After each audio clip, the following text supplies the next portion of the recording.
Praise the lord. ప్రభువైన యేసు క్రీస్తు నామములో ఈ ఉదయకాలమందు మీ అందరికీ కూడా శుభములు తెలియజేస్తూ ఉన్నాము. అందరూ కూడా బాగున్నారు కదా?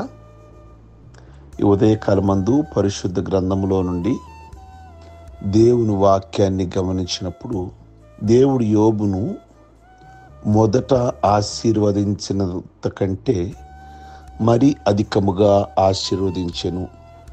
యోబు గ్రంథం 42వ అధ్యాయము 12వ వచనంలో, ఊజు దేశంలోనే యోబుని దేవుడు ధనవంతుడిగా చేశాడు. యోబు లాంటి గొప్పవాడు ఆ దేశంలో ఎవ్వరూ లేరు ఆ రోజుల్లో. అయితే అతడు సైతాను చేత శోధించబడి సర్వమును సమస్తమును కోల్పోయాడు. తాను సమస్తము కోల్పోయిన దేవుని యందు మాత్రము విశ్వాసమును విడిచిపెట్టక ప్రభు కొరకు కనిపెట్టుకొని ఉన్నాడు. ప్రియ దేవుని బిడలారా, సహజంగా అన్నీ కోల్పోయినప్పుడు చాలామంది విశ్వాసంలో నీరసిల్లిపోతారు. కానీ యోబు అన్నీ కోల్పోయినా కానీ ఎక్కడా కూడా దేవుణ్ణి విడిచిపెట్టలేదు. అందువల్ల ఈ శోధనలన్నీ కూడా తట్టుకున్నాడు గనక దేవుడు తరువాత అతనికి రెట్టింపైన ఆశీర్వాదాలు అతనికి ఇచ్చి ఆస్తి రెట్టింపు చేశాడు. అలాగే శోధనలో మనం నిలిచి మన విశ్వాసాన్ని కాపాడుకుంటే మాత్రం మనకు ప్రమోషన్ ఖాయం. ఈరోజు ప్రస్తుతం మీకు ఎదురవుతున్న శ్రమలు లేదా శోధనలు లేదా బలహీనతలు, దేవుడు ఏ విధమైన పరీక్షలో మీరున్నప్పటికీ కూడా మీరు గనక దీనిని తట్టుకోగలిగితే, మీరు ఓర్చుకోగలిగితే, మీరు ప్రభువునందు నిరీక్షణ గనక ఉంచగలిగితే, ఏమైతే దీవెన ఆస్తినైతే పోగొట్టుకున్నారో మరలా రెట్టింపు అనేది మాత్రం ఖాయం. యోబు జీవితంలో అదే మనం చూసాం. అలాగే షడ్రక్, మేషక్, అబేద్నెగో వాళ్ళని అగ్నిగుండంలో వేశారు. కానీ దేవుడు వారిని కాలిపోనీక సురక్షితంగా బయటకు వచ్చేలాగా చేశాడు ఆనాటి బబులోను దేశంలో. ప్రియ దేవుని బిడలారా, తరువాత రాజు వారిని తన సంస్థానంలో తన రాజ్యంలో హెచ్చింపజేశాడు. గమనించారా?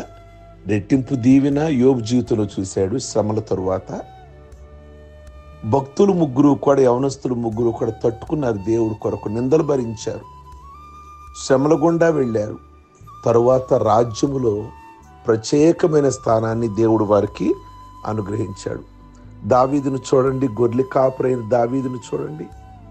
దేవుడు అధికంగా దీవించాడు, ఒక రాజుగా చేశాడు. అయితే అన్నీ దీవించిన తర్వాత ఓసారి ఒక మాట అంటాడు.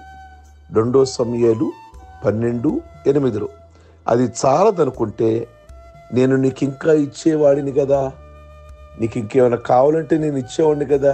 ఎంత చక్కని మాట. ప్రియమైనటువంటి దేవుని బిడలారా, యాకోబు జీవితంలో కూడా మనం జ్ఞాపకం చేసుకుంటే ఎన్నో మందలు, దాసదాసీలు అభివృద్ధి పొందాడు. కానీ యబ్బోకు రేవులో దేవుని యొద్ద నన్ను ఆశీర్వదించితేనే గాని పోనీను అని దేవుణ్ణి అడుగుతాడు. దేవుడు అతని ప్రార్థన అంగీకరించి అతన్ని ఆశీర్వదించాడు.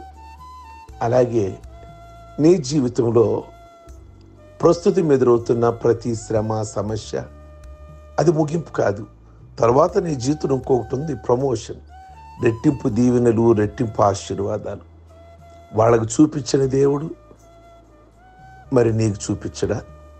వాళ్ళు ఆయన యందే విశ్వాసం ఉంచారు, మీరు ఆయన యందే విశ్వాసం ఉంచారు కనుక వాళ్ళకి చేసిన దేవుడు ఈ ఉదయకాలం ముందు మీకు కూడా చేయడానికి సిద్ధంగా ఉన్నాడు. కనుక మీరు ఆయన వైపు చూడండి, దేవుని సన్నిధిలో ప్రార్థించండి. ప్రార్థించుకుందాం. పరిశుద్ధుడైన మా ప్రభువా, దయగలిగిన మా తండ్రి, మీ ఘనమైన నామమును బట్టి మీకు స్తోత్రం.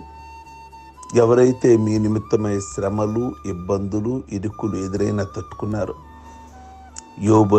యోబును కానివ్వండి, లేక దావీదును కానివ్వండి, లేక షడ్రకు, మేషకు, అబేద్నెగో వారి జీవితాలలో కానివ్వండి, యాకోబు జీవితంలో కానివ్వండి, రెట్టింపు దీవెనతో నింపినట్లుగా ఈ ఉదయకాలమందు ఈ ప్రార్థనలు ఏకీభవించుచున్న మీ ప్రియ బిడ్డలను ప్రభువా, వారిని రెట్టింపు దీవెనలతో నింపండి. ఏ దీవెను పోగొట్టుకున్నారో, ఏ ఆస్తిని పోగొట్టుకున్నారో, ఏ ఆరోగ్యమును పోగొట్టుకున్నారో మరలా మీరు తిరిగిచ్చే దేవుడు నాయన.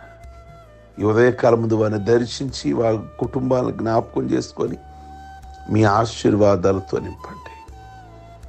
అలాగే ఈరోజు పెళ్లి రోజులు, పుట్టినరోజులు, బాప్టిజం పొందిన రోజులు చేసుకుంటున్న బిడ్డలను దీర్ఘాయుష్వంతులుగా చేసి నిండు వృద్ధాప్యం వరకు కూడా సంతోషంగా జీవిస్తూ మిమ్మల్ని కలిగిన జీవితాలు వారికి ప్రసాదించమని యేసు పరిశుద్ధ నామములో అడుగుచున్నాం తండ్రి. ఆమేన్. God bless you.